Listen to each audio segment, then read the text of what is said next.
Hello students, welcome to all of you on my YouTube channel Shukla and company. आज हम अपना account का next class start करने चल रहे हैं कि लास्ट क्लास में आपको याद हो कि हम आपको इशू ऑफ डिवेंचर्स से रिलेटेड रिडेम्पशन का टॉपिक पढ़ाए थे। क्लास को स्टार्ट करने सबसे पहले आप सभी को स्वतंत्रता दिवस की हार्दिक बधाई। अब आज का टॉपिक हम स्टार्ट करने चल रहे हैं। क्वेश्चन सुनिएगा आप, जिसका आपको कमेंट बॉक्स में आंसर करना है।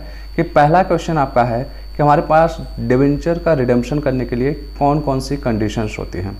फिर सेकंड क्वेश्चन है कि अगर हम डिवेंचर को रिडेम्पशन करने वाले हैं प्रीमियम पे, तो at the time of issue of debenture तो वो प्रीमियम को हम किस अकाउंट में डेबिट करते हैं। ये दो क्वेश्चन आपके हैं जिसको आपके कमेंट बॉक्स में आंसर करना है। अब हम चलते हैं आज की क्लास पे कि जो हमारा है methods of redemption of debenture. अगर आपको याद हो लास्ट क्लास में हमने आपको बताया था हमारे पास 4 मेथड्स होते हैं। लम सम मेथड पहला था, मीन्स हम क्या करें कि एक बार में सारा अमाउंट डिवेंचर का जो होता है वो पेमेंट कर दें। फिर redemption of debenture in instalments, means हम क्या करें उसको कई सारे पार्ट में पेमेंट करें। फिर by purchase of own debenture in open market, means इसको हम बाई बैक भी कर सकते हैं कि खुद के डिवेंचर को कंपनी क्या करे परचेज कर ले, या बाई कन्वर्जन इनटू शेयर्स कि इसको क्या करें जो भी डिवेंचर हमारे उसको हम इक्विटी शेयर में कन्वर्ट कर दें। अब बात आता है पहला method, means lump sum payment at the end of fixed period. एक सर्टेन टाइम के बाद हम क्या करें एक बार में पूरा अमाउंट पे कर दें। तो सबसे पहले इसमें कंडीशन देखिएगा, जो आपकी कंडीशन है कि 50% of the face value of debenture issued from profit and loss appropriation. अब इसको आप करेक्ट कीजिएगा, statement of profit and loss appropriation कीजिएगा, ठीक है, to a newly opened account before commencement of redemption. कहने का मतलब है कि जो आपका statement of profit and loss appropriation account है वहाँ से आप 50% वो फेस वैल्यू का जो रिडेम्पशन करने जा रहे हैं डिवेंचर, हम कहें कि अगर आप 1 लाख रुपए का डिवेंचर रिडेम्पशन करने वाले हैं, उसका फेस वैल्यू 1 लाख रुपए है, तो वो 1 लाख रुपए का 50% मीन्स 50,000 रुपीज़ आप क्या करेंगे एक नया अकाउंट ओपन करेंगे जिसको बोला जाता है DDR account, means debenture redemption reserve. उस अकाउंट में आप क्या करेंगे उतना पैसा ट्रांसफर करेंगे। अब रीजन देखिए इसका क्या होता है, आपको ये बता देते हैं। बेसिकली क्या होता है कि कंपनी के ऊपर सडनली फाइनेंशियल बर्डन ना पड़े, इसके लिए क्या किया जाता है कि पहले से हम एक रिडेम्पशन रिजर्व बना देते हैं। कि आपको रिजर्व का कॉन्सेप्ट हम पहले भी बता चुके हैं कि रिजर्व बेसिकली इसीलिए बनाया जाता है कि हम क्या करें कि फ्यूचर में जब भी हमें हमारे कंपनी के ऊपर कोई भी, या हम कहें हमारे बिजनेस ऑर्गेनाइजेशन के ऊपर कोई भी फाइनेंशियल बर्डन अचानक से ना पड़े, उससे बचने के लिए। अब देखिए कि पहला एंट्री जो आपका दिखा रहा है on transfer of profit from PL account, तो मीन्स जब आप प्रॉफिट ट्रांसफर कर रहे हैं तो ध्यान दीजिएगा statement of profit and loss appropriation account debit to DRR account mean debenture redemption reserve, ठीक। फिर जब रिडेम्पशन की बात आती है तो ये एंट्री हम आपको लास्ट क्लास में भी बताए थे, on redemption of debenture account debit to debenture holders and payment कर देंगे हम debenture holders account debit to bank account. अब यहाँ पे आपको हम बोले तो एक पार वैल्यू की एंट्री बताई गई। अगर हम कहें कि प्रीमियम पे है तो आप प्रीमियम का भी एंट्री इसमें कर सकते थे, मीन्स डिवेंचर अकाउंट डेबिट में फिर premium on redemption of debenture account debit to debenture holders, ये एंट्री आपकी हो जाती। फिर आपकी थर्ड एंट्री है कि जब आपका डिवेंचर क्या होगा कि रिडीम हो जाएगा, when all debentures are redeemed, तो DDR जो हमारा होता है मीन्स डिवेंचर रिडेम्पशन रिजर्व को हम जनरल रिजर्व अकाउंट में ट्रांसफर कर देते हैं। तो आप देख सकते हैं entry debenture redemption reserve account debit to general reserve, ये हमारा पहला मेथड होता है इसमें एंट्री करना। तो यहाँ पे हम आपको बोले कि इस मेथड में आप थोड़ा सा ध्यान दीजिए कि आपको 2 पॉइंट पे ध्यान देना है। पहला कि 50% हम क्या करते हैं DDR में ट्रांसफर करते हैं। सेकेंड कि जब आपका रिडेम्पशन हो जाता है तो उस DDR अकाउंट के अमाउंट को हम जनरल रिजर्व अकाउंट में ट्रांसफर कर देते हैं। बेसिकली इन 2 चीज़ों पे आपको ध्यान देने वाली बात है। चलते हैं नेक्स्ट पे, redemption of debenture in instalment by drawing of lots. देखिए कि यहाँ पे क्या है कि कई सारे इंस्टॉलमेंट में आपका पेमेंट हो रहा है। अब ये इंस्टॉलमेंट्स कैसे डिसाइड किया जाएगा यहाँ पे बता रही है। तो एक तरीके से हम कहें कि यहाँ पे जैसे आपकी लॉटरी निकाली जाती है उसी तरीके से जो डिवेंचर सर्टिफिकेट आपका होता है उसमें नंबर्स लिखे रहते हैं। तो उस नंबर के अकॉर्डिंग क्या की जाती है, लॉटरी निकाली जाती है कि जिसका भी हम कहें कि पहले डिवेंचर सर्टिफिकेट जिसका नंबर पहले निकल गया है उस लॉटरी में तो उसको पहले पेमेंट किया जाएगा। फिर जिसका जैसे जैसे नंबर आएगा उसको पेमेंट कर दिया जाएगा। फिर debenture are redeemed in instalments, means इस मेथड में क्या होता है कि आपका जो भी डिवेंचर का रिडेम्पशन किया जाता है वो कई सारे पार्ट में किया जाएगा।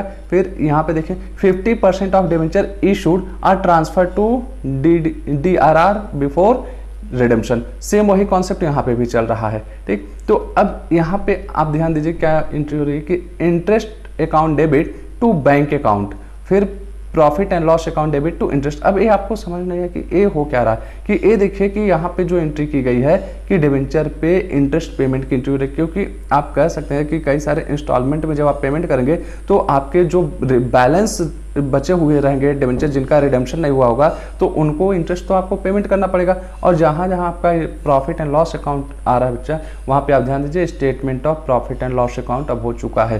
ठीक, फिर आगे हम बोले कि आपका थर्ड एंट्री जो है वो डीआरआर में ट्रांसफ़र करने का, मीन्स आपका जो रिजर्व बनाते हैं उसमें मनी ट्रांसफ़र करने का एंट्री। फिर आप देखिए फोर्थ एंट्री आपका सेम वही एंट्री हो रहा है, debenture account debit to debenture holder. फिर आपका next entry fifth debenture holders to bank payment का, और at the end debenture redemption reserve जो है आपका वो कहाँ होता है, जनरल रिजर्व में ट्रांसफर कर दिया जाएगा। ये आपका सेकंड मेथड है, means redemption of debenture in instalments. ठीक, फिर चलते हैं आपका next redemption of debenture by purchasing of own debenture in open market, means buy back of debenture हम कहें, जैसे बाई बैक ऑफ शेयर आपको बताए थे। तो अब इसमें देखिए क्या होता है, this is done only when its debenture are quoted at discount on stock exchange. कहने का मतलब यह है कि एक काम आप ओपन मार्केट में तब कर सकते हैं कि जब आपका डिवेंचर इशू किया गया हो स्टॉक एक्सचेंज में डिस्काउंट प्राइस पे। फिर आगे क्या है, कंपनी में immediately cancel the debenture so purchase debenture will cancelled only after passing resolution by board of director to this effect. अब ये इसका मतलब क्या हुआ कि अगर हम कहें कि जब कंपनी बाई बैक कर लेती है डिवेंचर का ओपन मार्केट से, तो कंपनी ये चीज़ का डिसाइड करती है कि फ्यूचर में उस डिवेंचर को हम कभी इशू नहीं करने वाले, तो उसको क्या करती है, कैंसिल कर देती है, मीन्स खत्म कर देती है। और इसके लिए क्या होता है कि बोर्ड ऑफ डायरेक्टर के द्वारा हम कहें कि मीटिंग में रेजोल्यूशन पास कराया जाता है। ठीक, फिर उसके बाद सेकंड है आपका, और company may not cancel the debenture but may keep them alive with a view to issuing them in future. The debenture so kept alive shall be treated as investment in the own debenture by the company. अब दूसरा आपका जो concept बनता है कि अगर company चाहती है कि उस डिवेंचर को फ्यूचर में फिर से इशू करे, तो उस डिवेंचर को क्या करती है कि कंपनी कैंसिल नहीं करती है और उसको एज ए इन्वेस्टमेंट ट्रीट करती है। मीन्स हम कहें कि जो डिवेंचर कंपनी परचेज की है, हम कहते हैं मान लीजिए 5 लाख का डिवेंचर कंपनी ने परचेज करके रखा हुआ है और 2 साल बाद 4 साल बाद वो कंपनी कभी इशू करेगी, तो आप सोचिए अगर वो 5 लाख रुपए का कंपनी डिवेंचर परचेज नहीं करती तो 5 लाख रुपए कंपनी का रहता और उसको कहीं और इन्वेस्ट कर सकती थी। तो इसीलिए इस 5 लाख रुपए को इस तरीके से ट्रीट किया जाता है जैसे कंपनी ने कहीं पे इन्वेस्टमेंट किया हुआ है। ठीक, अब बात आती है कि जब यहाँ पे एंट्री क्या होगी, तो पहली एंट्री आप देखिएगा own debenture account debit to bank account में जब परचेज करते हैं क्या नाम से मार्केट में, ये लेस प्राइस पे होता है बेसिकली। ठीक, फिर debenture account debit to own debenture to profit on redemption of debenture. अब देखिए कि यहाँ पे जब लेस प्राइस पे कंपनी परचेज कर रही है तो कंपनी को प्रॉफिट होगा कुछ ना कुछ, तो उसी प्रॉफिट की बात करें कि debenture account debit to own debenture जो पेमेंट किए एक्चुअली में, फिर profit on redemption of debenture जो हमारा कहें कि डिवेंचर मान लीजिए 10 लाख रुपए का था, 9 लाख रुपए कंपनी ने परचेज किया तो 1 लाख रुपए बचा, तो 1 लाख रुपए आपका profit on redemption of debenture account में चला जाएगा। फिर next cancellation of own debenture, अब हम कहें कि जो हमारा डिवेंचर था उसको कैंसिल कर दें कि अब देखिए profit on redemption of debenture account debit to capital loss if any, means अगर आपका पहले से कोई कैपिटल लॉस हुआ था उसको क्या करिए आप खत्म कर दीजिए। फिर टू कैपिटल रिजर्व, और जो प्रॉफिट उसके बाद बचता है उसको आप क्या कर सकते हैं कि कैपिटल रिजर्व अकाउंट में ट्रांसफर कर सकते हैं। फिर इसके जगह पे आप दूसरी एंट्री और क्या कर सकते हैं, investment in own debenture account debit to bank account. अब ये देखिए कि कब एंट्री किया जाएगा, जब आपका डिवेंचर को इन्वेस्टमेंट की तरह से ट्रीट किया जाएगा, मीन्स उसको आप फ्यूचर में फर्दर इशू करने वाले हैं, कैंसिल नहीं करने वाले हैं, तो ये एंट्री आपकी की जाएगी। मीन्स आपका जो profit on redemption of debenture account debit to capital loss या टू कैपिटल रिजर्व, ये एंट्री तब होगी कि जब आप डिवेंचर फ्यूचर में कभी नहीं इशू करने वाले हैं। अगर आप डिवेंचर को इशू करने वाले हैं तो उसकी जगह आपके एंट्री होगी investment in own debenture account debit to bank account. ये आपका हुआ थर्ड मेथड। अब हम चलते हैं फोर्थ मेथड पे, आपका redemption of debenture bye conversion into share. ये सबसे इजी मेथड होता है, मीन्स आपका हम कहें कि जो डिवेंचर्स हैं उनको क्या कर रहे हैं, शेयर होल्डर बना देते हैं। तो आपका सबसे पहले हम कहें कि एक तरीके से डिवेंचर का रिडेम्पशन का ड्यू की एंट्री करा देंगे, debenture account debit to debenture holders, ये ड्यू की। और फिर अब देखिए यहाँ पे आप उनको कैश नहीं दे रहे हैं, मीन्स यहाँ जब पेमेंट की बात आती है तो आप उनको शेयर दे रहे हैं बेसिकली। तो debenture holder account debit to share capital account, तो यहाँ पे आपका क्रेडिट में जो होगा बैंक ना होके शेयर कैपिटल अकाउंट हो जाएगा।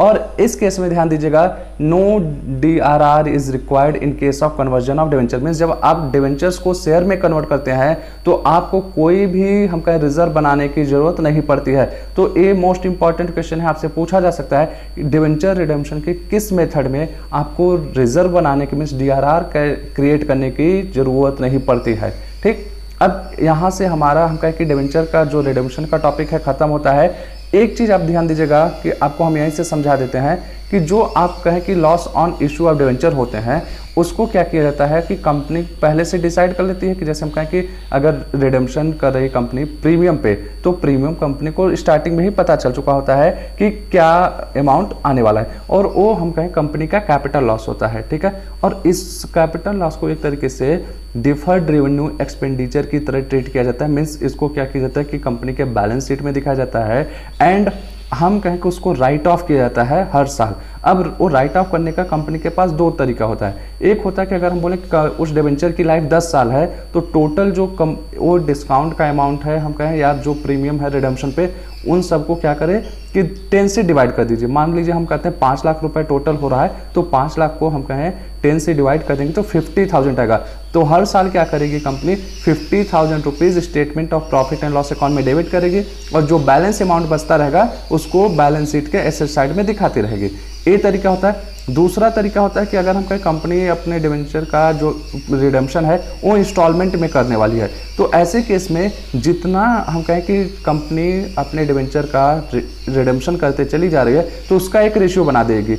मान लीजिए हम कहें कि कंपनी का जो डिवेंचर था टोटल वो 20 लाख रुपए का था, और 2-2 लाख रुपए का क्या हो रहा है कि कंपनी क्या करने वाली है कि रिडेम्पशन करने वाली है। तो अगर हम कहें कि पहला आपका 20 लाख रुपए रहा, 2 लाख रिडेम्पशन हो गया तो बचा कितना, 18 लाख, फिर हम कहें 2 लाख रुपए रिडेम्पशन हुआ तो बचा 60 लाख। इस तरीके से क्या करेगी कंपनी रेशियो बना देती है, और जो हमारा डिस्काउंट का अमाउंट है 5 लाख उसको क्या करेगी उसी रेशियो में राइट ऑफ कर देती है। ये दो तरीके होते हैं आपके। ठीक, इससे रिलेटेड आपको बस थ्योरेटिकल नॉलेज चाहिए कि मीन्स कंपनी इसको क्या ट्रीट करती है। तो जितना अमाउंट हम कहें कि राइट ऑफ करना होगा वो statement of profit loss account के डेबिट में चला जाता है। फिर सेकंड क्वेश्चन जो आपका रहता है वो क्या कहते हैं कि आपका जो बैलेंस अमाउंट बचेगा वो बैलेंस शीट के एसेट्स में दिखाया जाता है। अब आते हैं नेक्स्ट टॉपिक पे हमारा रिडेम्पशन ऑफ प्रेफरेंस शेयर। अगर आपको याद हो हम आपसे बताए थे तो इसको भी आपको बताना था कि डिवेंचर के साथ ही बताएंगे। तो यहाँ पे सिर्फ और सिर्फ जो आपको है थ्योरेटिकल पोर्शन पे ध्यान दीजिए, रिडेम्पशन पे, बाकी कोई चीज़ों पे ध्यान नहीं देना है।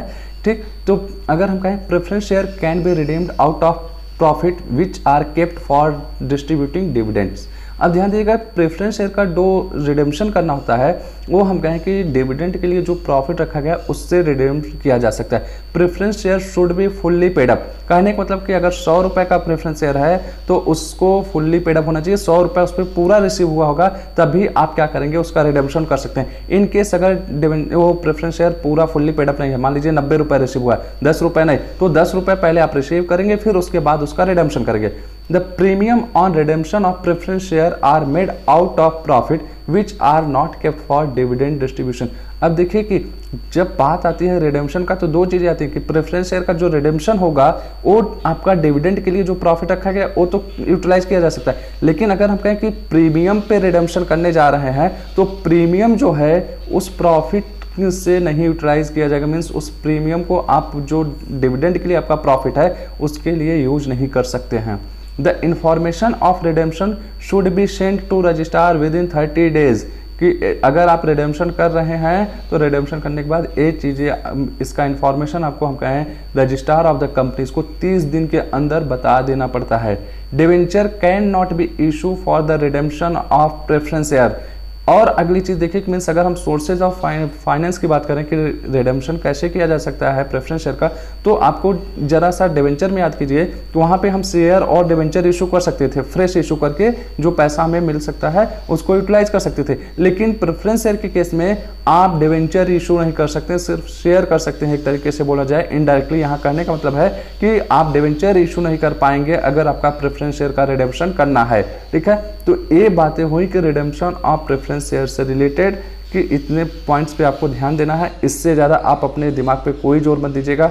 कंपनी का अगर हम बोलें कि शेयर एंड डिबेंचर का टॉपिक खत्म होता है, अब हमारे पास सिर्फ और सिर्फ बचता है कंपनी का फाइनल अकाउंट, जिसको हम आपको बोलेंगे कि जब पार्टनरशिप का हम डेट का टॉपिक पढ़ा देंगे उसी टाइम पढ़ा देंगे, क्योंकि कंपनी के फाइनल अकाउंट से आपको बहुत ज़्यादा क्वेश्चन नहीं आता है। अगर हम आपको एक तरीका होता है कि आप पहला क्वेश्चन ध्यान दीजिए कि आपको फाइनल अकाउंट से आ सकता है कि अब जो कंपनी का फाइनल अकाउंट बनाया जाता है उसमें जो है statement of profit and loss account use किया जाता है in place of profit and loss account. फिर सेकंड क्वेश्चन जो आपका यहाँ से बनता है कि जो कंपनी की बैलेंस शीट पहले बनती थी वो हॉरिजेंटल मोड में बनती थी। जैसे आपको हम कहें कि आप सोल ट्रेड का या हम कहें पार्टनरशिप फर्म का बनाते हैं, मीन्स क्या होता है कि लेफ्ट आपका एक साइड लाइबिलिटीज हो गया, दूसरे साइड क्या हो गया कि एसेट्स हो गया। लेकिन अब जो न्यू कंपनीज एक्ट के अकॉर्डिंग क्या हो रहा है, कंपनी का बैलेंस शीट जो है वो वर्टिकल मोड में बनाया जाता है। मीन्स पहले हम बोलें कि अपर साइड में आपका लाइबिलिटीज आ गए, जब सारी लाइबिलिटीज खत्म हो जाती है फिर उसके लोअर में क्या होता है एसेट्स हमारा स्टार्ट हो जाता है। ये दो मेन चेंजेस हैं। तो कंपनी के फाइनल अकाउंट से आता है, फिर कंपनी का जो आपका हम बोले कि बैलेंस शीट है एक किस शेड्यूल में दिया गया है, एक क्वेश्चन आपका आता है। तो ये जो भी आपके क्वेश्चंस बनते हैं इनको हम आपके नेक्स्ट क्लास में जब हमारा पार्टनरशिप का होगा उसमें समझा देंगे, और इससे रिलेटेड हम कहें कि आपको जो भी PDF रहेगा वो ग्रुप में आपको मिल जाएगा। आई होप आपको कंपनी के टॉपिक समझ में आ गए होंगे। अगर अभी भी कोई डाउट्स होगा तो आप अपने डाउट्स को ज़रूर पूछिएगा, और इस चीज़ को हम यहाँ रिपीट करेंगे कि एक चीज़ ध्यान दीजिएगा कि आपको वही चीज़ें हमने बताया है जो आपके एग्जामिनेशन पॉइंट ऑफ व्यू से बहुत ज़्यादा इंपॉर्टेंट है। ठीक, तो मिलते हैं आपसे नेक्स्ट क्लास में, तब तक के लिए गुड लक, थैंक यू।